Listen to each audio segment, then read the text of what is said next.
of you have done the SWOT analysis in the past, strengths, weaknesses, opportunities, and threats. This is a new one that you most likely have not done. PESTLE analysis. What's happening politically, economically, socially, technology, legal, or environmental that impacts our business. From a political standpoint, whether you like the Affordable Care Act or not is irrelevant. When it came out, did it hit our budgets? Yeah, just as the new job tax. Does it impact our businesses? Yes, it doesn't matter if you agree with it or not. E for economy. What's happening to interest rates right now? What's happening with unemployment? What's happening to inflation?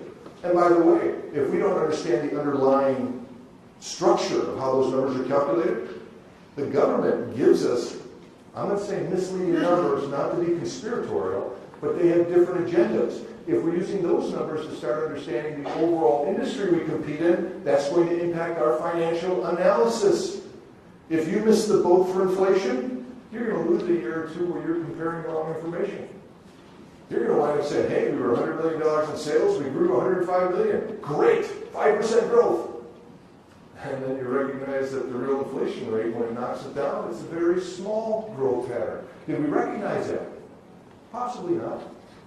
The S stands for social. The discussion about immigration right now and terrorism is the wrong discussion. What's the discussion is, if you've seen it out there, the birth rate issue. It was just in the news yesterday. We're not generating enough people to replace us. It's going to be havoc for Social Security. So what are we doing with immigration, those types of things? The T stands for technology, and that's our artificial intelligence. That's the mechanical dogs. Has anybody seen the robot that can do the backflip yet? Go to YouTube, look up DARPA, and look up robot with the backflip. They used to show these robots, and the robot would be able to, it'd be on a treadmill. But you could see a large tether to the robot. And you say, okay, there's some balancing going on. It's not quite, it's not real.